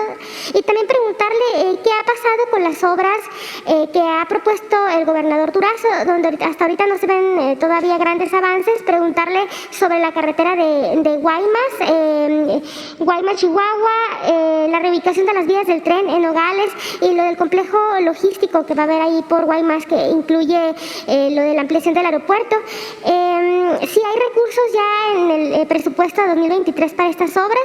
Yo estuve haciendo una revisión del presupuesto y sí vi recursos etiquetados específicamente en algunos ramos para las obras con los yaquis del distrito 18, lo del agua para los yaquis y otras obras, ¿no? Pero para estas en específico al menos no las vi etiquetados específicamente. No sé si se me pasó o si vengan en algún otro rubro, ¿no?, que no está especificado ahí en el presupuesto.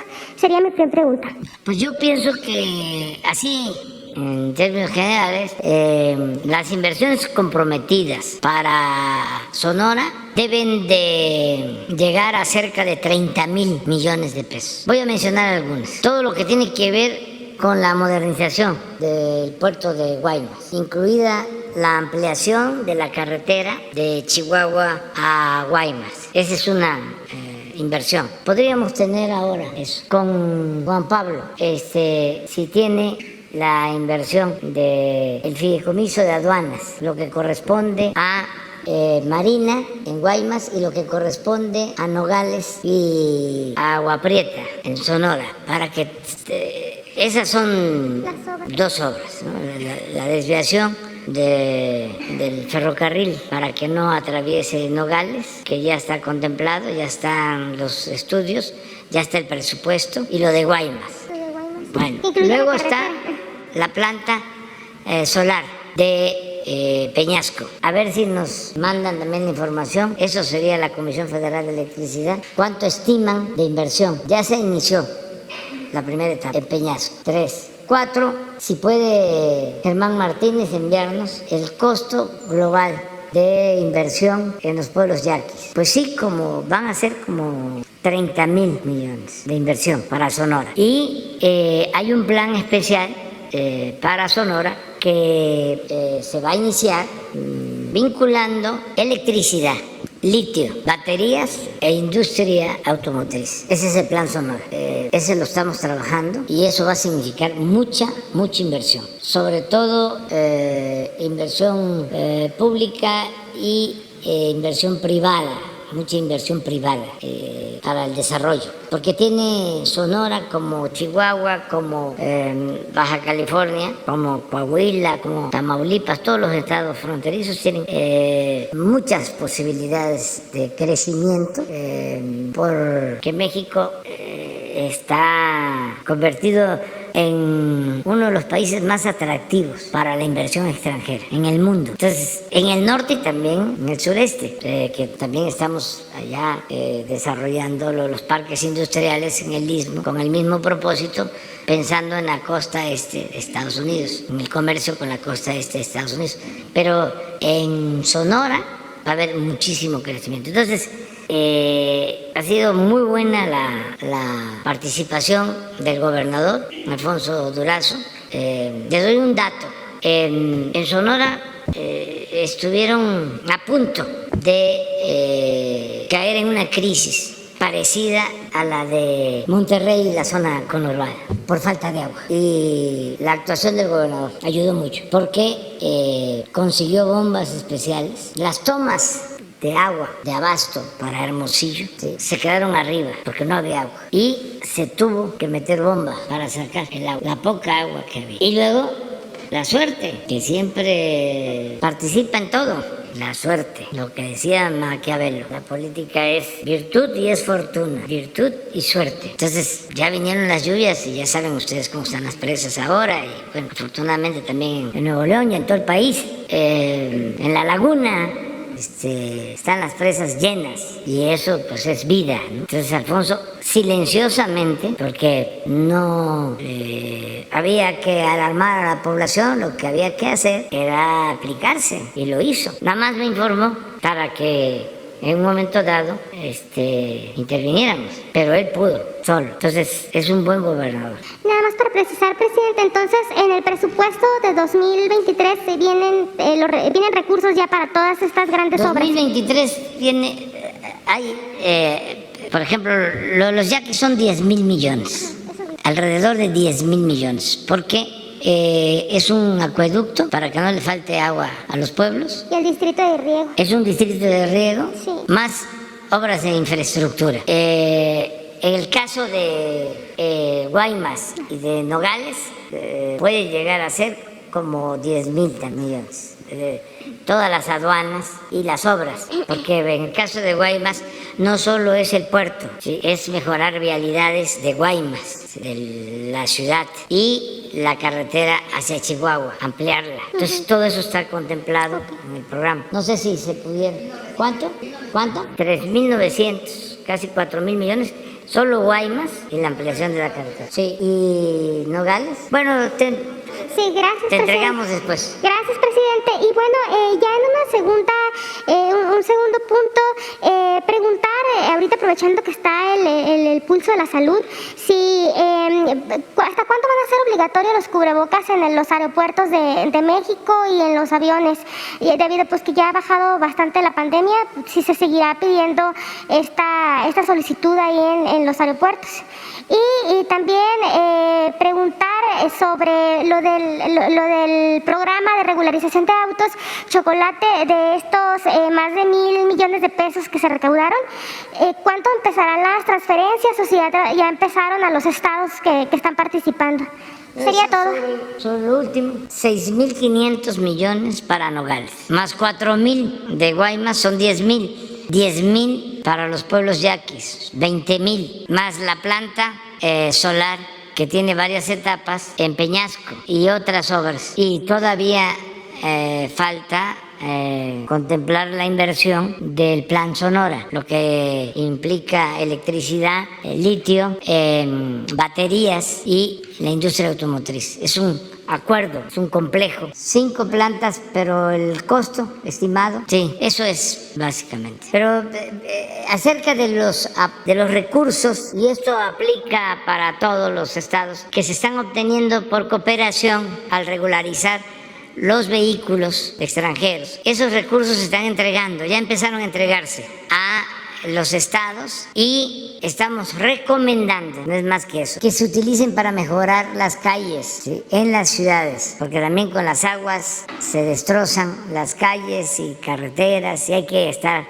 dando mantenimiento. Eso es lo que nos gustaría y ese es el compromiso, más que nada la recomendación. Y acerca de lo de salud, ahí sí me gustaría que contestara el doctor Hugo sobre eso. Presidente. Shaila Rosagel, muchas gracias por darle seguimiento a este tema. Usted lo ha preguntado varias veces. Con mucho gusto lo volvemos a explicar. En las distintas acciones que el gobierno de México tomó para enfrentar la pandemia de COVID, tomamos una serie de decisiones cuidando mucho siempre el balance entre la intención de proteger la salud mediante distintos mecanismos, la sana distancia, en su momento el cubrebocas, varias otras acciones, pero cuidar a la sociedad, sobre todo a quienes tienen mayores carencias, que podían estar en grandes dificultades para cumplir esto. Y recordará que una y otra vez especificamos que en México no íbamos a acudir a medidas de fuerza, a hacer obligatorio para las personas el cumplir determinadas acciones. No lo es la vacuna, no es obligatoria,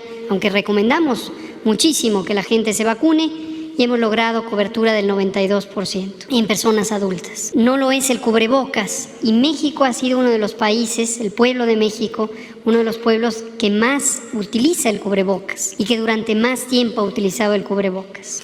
Entonces, seguimos convencidos de que informando, persuadiendo, explicando la importancia que tienen las distintas medidas de salud pública, se logran los cambios más profundos porque el pueblo de México adopta esas decisiones. Ahora, algunos gobiernos estatales o incluso municipales, sin tener las competencias legales para ello, los estatales sí las tienen, decidieron establecer que el cubrebocas fuera obligatorio. Lo que estamos viendo hoy es que algunos de estos gobiernos están ya teniendo que retractarse del significado obligatorio y declarando que ya no es obligatorio el cubrebocas. Pero el gobierno federal de México nunca lo declaró obligatorio, por lo tanto no tenemos que declarar que deje de ser obligatorio porque nunca lo fue. Lo hemos recomendado. Ahora, ¿cuál es la utilidad que hoy, en este momento que tenemos mínima actividad de la epidemia de COVID, seguimos aclarando? El cubrebocas es útil mayormente para evitar que los virus respiratorios, no solo SARS-CoV-2, causante de COVID, sino otros, salgan de la vía respiratoria, de boca, nariz, garganta, de una persona que esté infectada hacia las demás personas. Pero es de mínima utilidad o de utilidad limitada para evitar que lleguen esas partículas de virus a la persona que no está infectada. Por lo tanto, la mayor utilidad del cubrebocas es en espacios públicos cerrados, en donde no se puede conservar una sana distancia, una distancia adecuada entre personas. En el transporte público, sobre todo el terrestre, puede seguir siendo de utilidad, y la utilidad depende, desde luego, de qué tantas personas pudieran estar infectadas. En este momento, con índices de contagio mínimos, posiblemente los menores que hemos tenido, no solo en México, sino en general en el mundo, donde ya todos los países están en una sincronía de reducción de la epidemia, el cubrebocas es aún de menor utilidad. Esa es la situación del cubrebocas. Lo piden para poder entrar, incluso los guardias te lo piden si no entras. Entonces sería ilegal que estén pidiendo como obligatorio el cubrebocas. ¿Y qué tanta utilidad tendría, por ejemplo, en los aviones que sí van bastante gente, no necesitan la distancia, pero no sé si nos quieren... ¿Cómo no? Podemos comentar de manera específica sobre las aeronaves. Los aviones tienen sistemas de filtrado del aire, eso también lo explicamos varias veces en las conferencias vespertinas, un sistema muy eficiente. Utilizan unos filtros que se llaman filtros EPA, filtros de alta eficiencia, y además tienen un sistema de flujo de aire que aproximadamente en cada 2 minutos recambia por completo el aire de toda la cabina. Desde luego, aviones más grandes tienen mayor potencia del sistema, por lo tanto la cifra de 2 minutos para recambiar todo el aire de la cabina más o menos aplica a cualquier aeronave pequeña, mediana o grande. Por lo tanto, la necesidad imperiosa de tener cubrebocas no es tal, no es como sí lo puede ser en un microbús, en el metro, en los vagones del metro, donde no existen ese tipo de sistemas. Se empezó a utilizar en las aeronaves no por indicación del Gobierno de México, sino por imitación de otros países o de otras agencias administrativas de la aeronáutica civil que empezaron a recomendar su uso. Y en los aeropuertos mexicanos o las aerolíneas mexicanas empezaron a promover su utilización.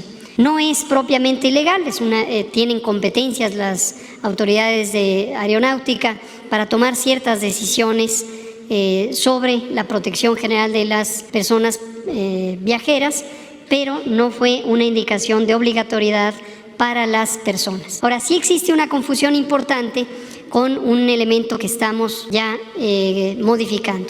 Cuando terminamos la Jornada Nacional de Sana Distancia, que duró 6 semanas, y pasamos a lo que en su momento llamamos la nueva normalidad, que es este proceso de incorporación de la vida pública en una forma controlada o regulada respecto a ciertas actividades de protección, el presidente estableció un comité de 4 instituciones que se le llama el Comité de Nueva Normalidad. Lo encabeza el IMSS, aquí presente su director general. Participa desde luego la Secretaría de Salud, porque el secretario es autoridad sanitaria, y también la Secretaria del Trabajo y la Secretaria de Economía. Conjuntamente decidimos sobre una serie de medidas de seguridad sanitaria en las unidades de trabajo, que son muchísimas, incluye los aeropuertos, incluye los aviones. Y hay una serie de intervenciones, acciones, como los filtros, como el uso del cubrebocas, como la disponibilidad de alcohol gel y varias otras, que en su momento fueron indispensables para un retorno seguro a las actividades laborales.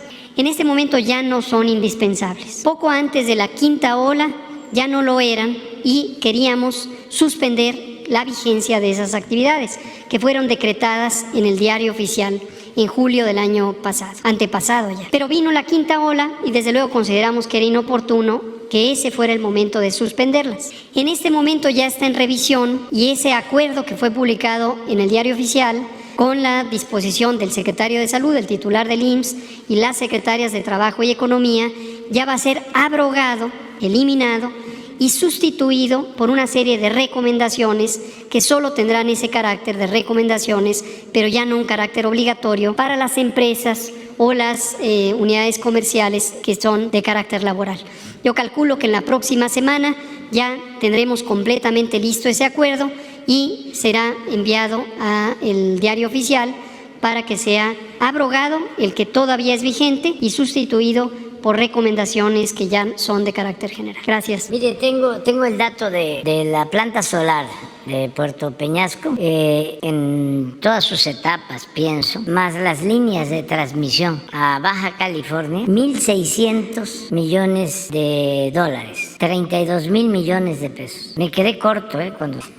Pero Sonora está recibiendo muchos apoyos, como todo el país. En todo el país hay inversiones, tenemos inversiones. Y nos faltas tú, pero les doy una buena noticia, ¿no? Ya después de los de ayer, ¿sí? Una buena. Porque es parte de mi trabajo. Es parte de mi trabajo. O sea, yo tengo que estar promoviendo la confianza y promoviendo el optimismo, desde luego real, no inventado. Es un gobernante que se pare aquí a decir qué barbaridad, todo está re mal, qué mala suerte. Ayer, ¿no? Les voy a dar dos buenas, ¿no? O sea, una no quiso Hugo, yo creo que sí la puse y no me di cuenta. Pongan una lámina de Hugo. Ya hemos tenido días sin fallecimientos por COVID. ¿Sí lo dijo? Bueno, es buena.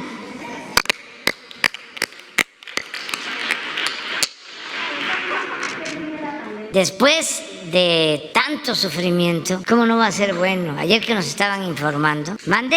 Eso, Hugo se hace cargo de explicarlo, pero no ahora, después, porque tú me estás preguntando, porque ayer le preguntaron al presidente Biden, sí, y él respondió. Incluso no mal, pero como hay adversarios, él respondió bien. Él dijo, va a seguir habiendo COVID, pero ya no se puede considerar como pandemia. Entonces, porque también allá hay amarillismo y sensacionalismo, eso es mundial. Entonces, manejaron de que ya declaraba el fin de la pandemia, ¿no? Por decreto.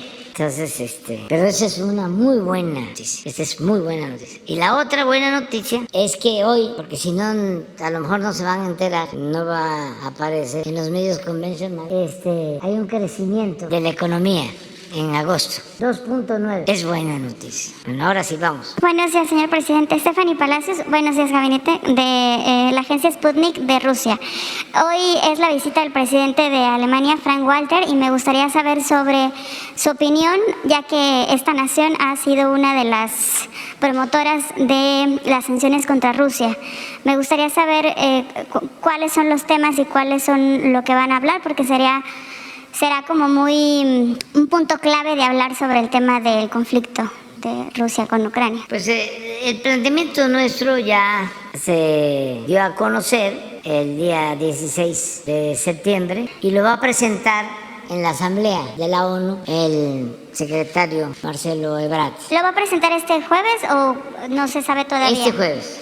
Este jueves. No sé si jueves, viernes, pero va a ser en esta semana. Y que también había comentado que se iba a reunir posterior a entregar este mensaje con las dos autoridades. Sí, va a buscar reuniones previas con homólogos, cancilleres, secretarios de Relaciones Exteriores de otros países. Y lo mismo está haciendo con embajadores. Nuestro representante en la ONU, Juan Ramón de la Fuente, él está hablando ya sobre este tema y vamos con mucho gusto a recibir al presidente de Alemania el día de hoy.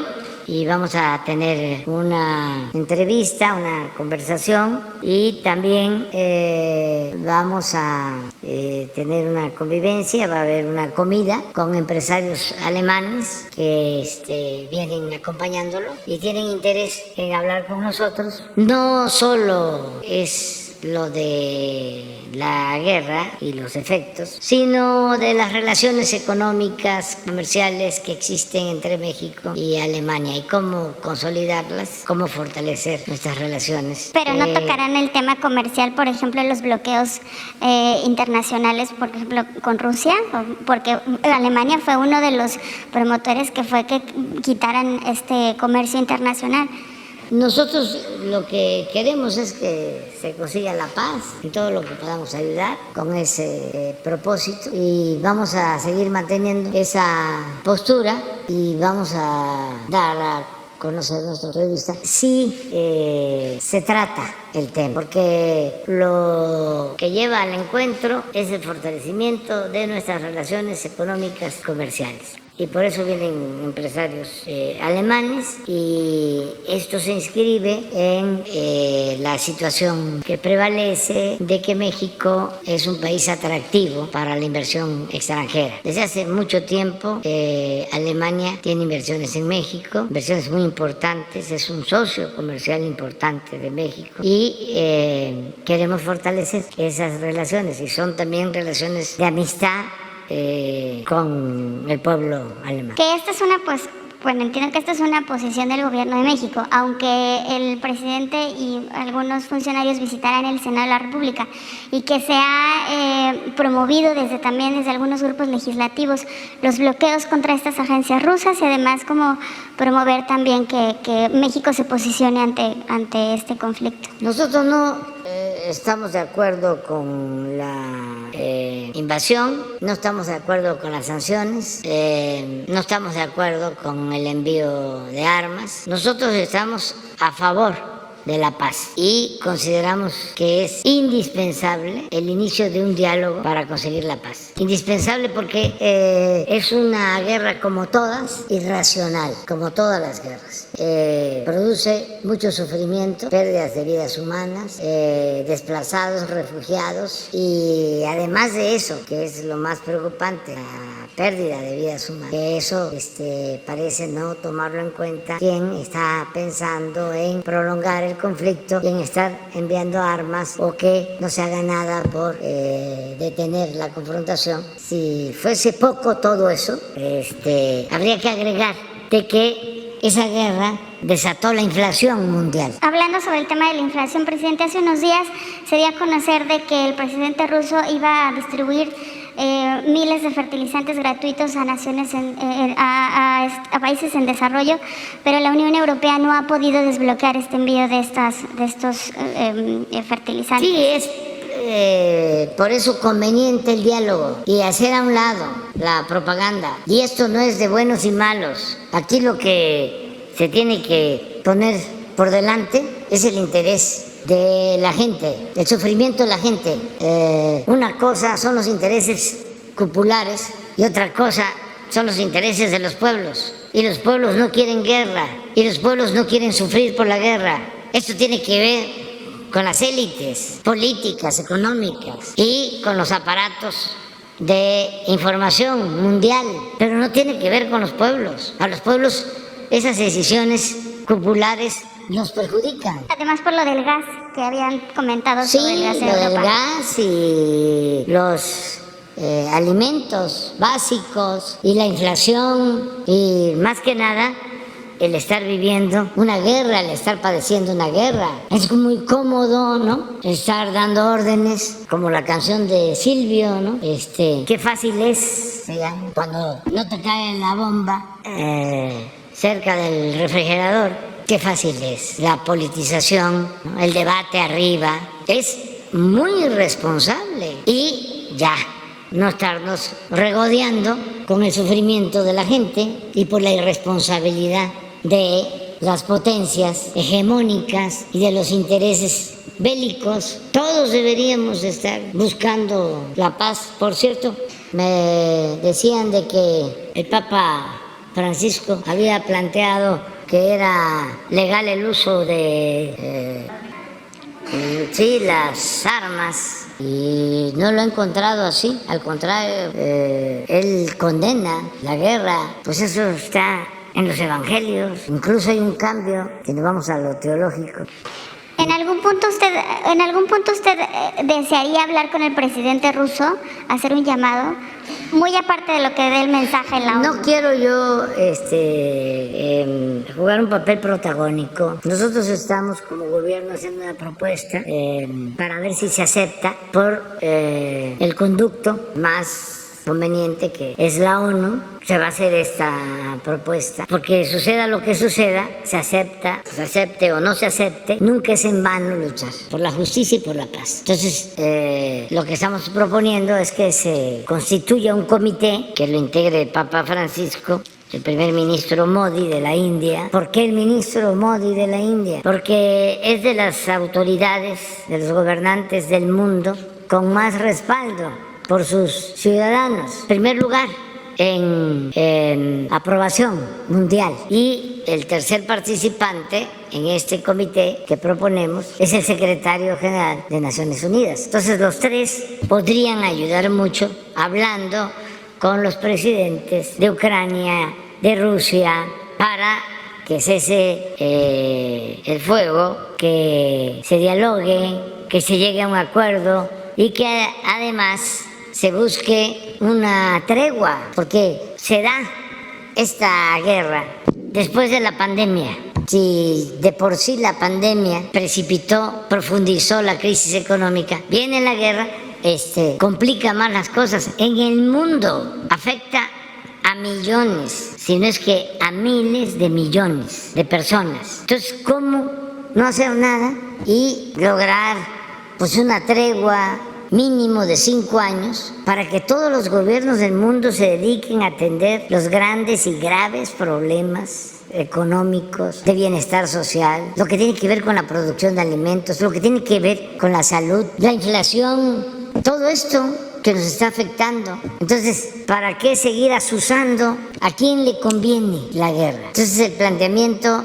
es ese de nuestra parte, y no hemos querido hablar ni con el gobierno de Rusia ni con el gobierno de Ucrania. Lo que estamos haciendo es una propuesta para que se consiga la paz. Es una postura de neutralidad que consideramos importante.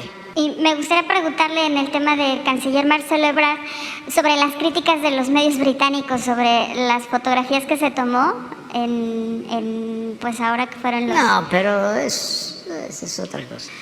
En Londres hay una prensa muy amarillista también, muy alarmista. De allá son los que se dedican a perseguir a personalidades. Allá predominan. Yo no los menciono así, pero Marcelo Ebrard es un extraordinario servidor público, es un muy digno representante de México. Fue allá porque a él le correspondía, yo tenía que atender aquí lo de las fiestas patrias y tengo otras actividades. Él me representa muy bien, y ahora, como estamos en temporada, también ya empezó la temporada política, pues cualquier cosa que hagan él o Claudia o Adán o cualquier otro posible candidato, ¿no?, es motivo de cuestionamiento, y así va a ser, ¿no?, ya hacia adelante. Pero yo los respeto mucho a los tres, son como mis hermanos y otros más. Yo tengo muchos hermanos y hermanas y amigas y amigos y compañeras y compañeros, millones. Y para finalizar, presidente, ahorita aprovechando que está el secretario de Salud, había comentado ya hace unos meses sobre los médicos que tienen esta especialidad de médicos de cirugía estética, que parece que esa especialidad no existe en México, pero que además es una asociación civil creada por el expresidente Felipe Calderón. Esos meses en donde yo pregunté para ese informe, nunca me entregaron nada de ese informe de esos médicos. ¿Qué pasa con esta asociación civil? Porque además se supone que son sin fines de lucro, pero cobra para las certificaciones de estos médicos. Se habló hace unos días también sobre una universidad, que también había como una guerra sucia ahí contra ellos. Entonces, a raíz de estas investigaciones, ¿qué es lo que está pasando? Porque además la gente confía en que se realiza una cirugía estética con médicos certificados cuando no existe una especialidad en México que pues esté certificada por la SEP. ¿Tú puedes plantear? Te lo mandamos, sí, con permiso. Sí, efectivamente, el tema ha sido tratado, ha sido ubicado en los estados, en particular esto que menciona, porque ahí todavía, pero está en proceso de cambio, las autorizaciones de estas especialidades son a nivel estatal. Y estamos trabajando para que esto se federalice. Hay varios estados que lo que se puede hacer, pero le entregamos particularmente lo que sucedió en su, no sé si la propuesta salió de usted, pero de quien lo hizo ver, que creo que es la compañera que está acá, para el estado de Veracruz. Sí, más porque estas certificaciones son reales, ¿Sí? Porque además creo que la SEP no certifica este tipo Sí, de... el permiso, el REVOE famoso es precisamente la clave para desburocratizar y desde luego conducir en forma totalmente honesta esta capacitación que deben tener los médicos, porque hay médicos que trabajan son de diferente especialidad y toman esta subespecialidad, pero son mínimos comparados con los que utilizan supuestamente esta preparación inadecuada, incompleta y desde luego sujeta a corrupción y a la gravedad, que es lo principal en la salud, no hacer daño. Y aquí el gran problema, y con ello termino, es de que se hace daño a la salud por una situación personal. No estamos señalando al usuario como el culpable, es una decisión de complementar su físico, en particular no solo es el físico, sino también otros tejidos, y esto en condiciones inadecuadas de todo tipo no solo de calidad médica, sino de situaciones donde se hacen en los establecimientos que juegan una parte del quehacer de la belleza, por decirlo, de la estética, pero que no es la profundidad de alguien que está capacitado a modificar. Voy a poner un pequeño ejemplo, pero muy marcado. Por ejemplo, el labio leporino en los niños, que son cirujanos que tienen esa capacidad de modificar ciertas estructuras, o aquellos que pierden parte de su cara y que requieren reconocimiento por un grupo, no es solo el médico que los recibe como efecto traumático, pero que sí es necesario que tenga toda la capacidad muy profunda de conocimiento y no solo de estas condiciones. Que usted habló que la CONACYT había casos de corrupción y que también se habían girado órdenes de aprehensión desde la Fiscalía General de la República. Se lo entregamos en lo que tenemos para eso. Gracias. Gracias, presidente. Vamos a desayunar. Sí. Si no me voy a seguir debilitando.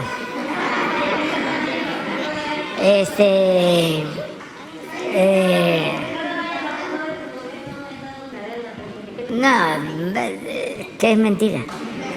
Que es mentira. Y que hay muchas mentiras, pero mañana seguimos y aclaramos. Bueno, me quedé hasta la séptima entrada. Aquí hay alguien que le iba a Sultanes. Bueno, un abrazo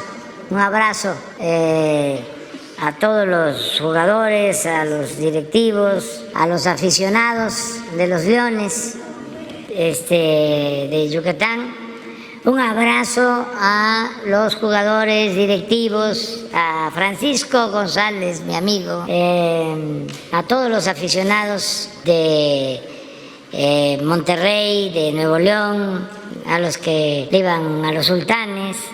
Pero así es, el béisbol estuvo bien, no aguanté más que ya hasta la séptima entrada y creo que iban 6-0, quedaron 6-1. O sea, sí hubo una carrera después, sí, porque me quedé con 2 hombres en base y vino el cuarto bat de Yucatán, de los Leones, y díganle que no a esa pelota.